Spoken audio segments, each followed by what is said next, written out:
হাদিসের প্রতি রেফারেন্স দিতে হবে। আল্লাহ সুবহানাহু কি বলছেন সূরা যারিয়াত ভার্স নাম্বার 56, আমরা এই আয়াত কারিমা জানি, নাউযু বিল্লাহ, ওয়া মা খালাকতুল জিন্না ওয়াল ইনসা ইল্লা লিয়াবুদুন।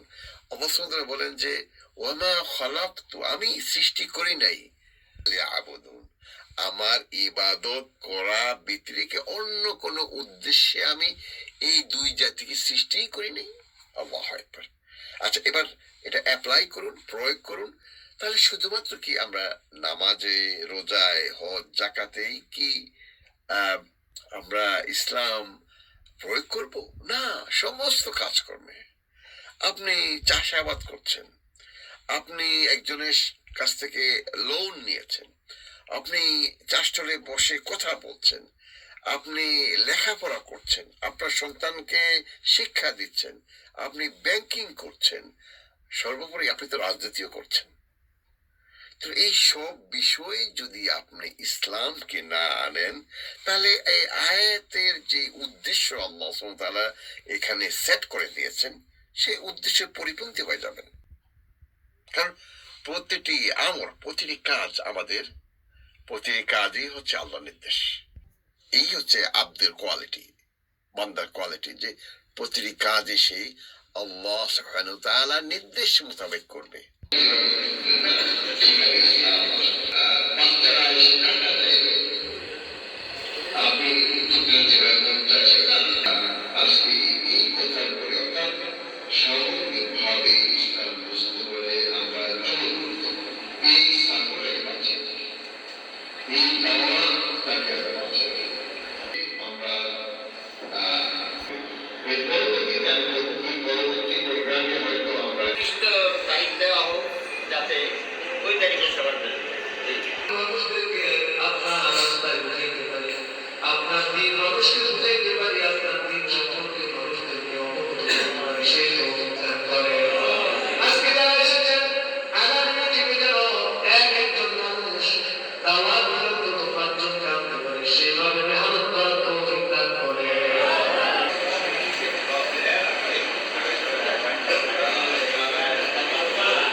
ভিত্তি থেকে আমি আসবো সেটিতে, কেন আমরা সামগ্রিক ইসলাম, পূর্ণাঙ্গ ইসলামে আমরা দাখিল হব সেটিতে আসছি। কিন্তু যেহেতু আমাদের মূল উদ্দেশ্য, আলটিমেট গোল পরকালের শান্তি, আলটিমেট গোল হচ্ছে পরকালের সফলতা, আলটিমেট গোল হচ্ছে পরকালের যে বিভীষিকাময় আযাব থেকে নিজেদেরকে রক্ষা করা, তার জন্যই জীবন থাকা অবস্থায় আমল আমাদেরকে করতে হবে।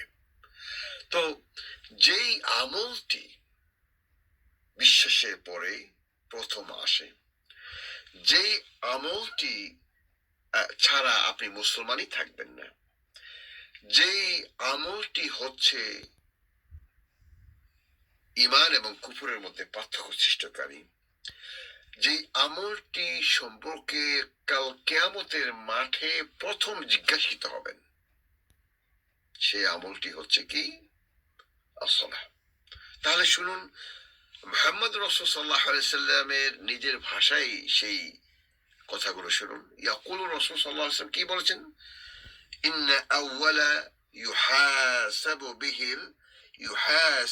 বিহিল আবদু ইয়াউমাল কিয়ামাহ মিন আমালে। এই যে কাল কিয়ামতের দিন প্রতিটি বান্দা জিজ্ঞাসিত হবে তার আমল থেকে, কোনটি প্রথম যে জিজ্ঞাসা করা হবে সেটি হলো ফাহিয়া সলাহ।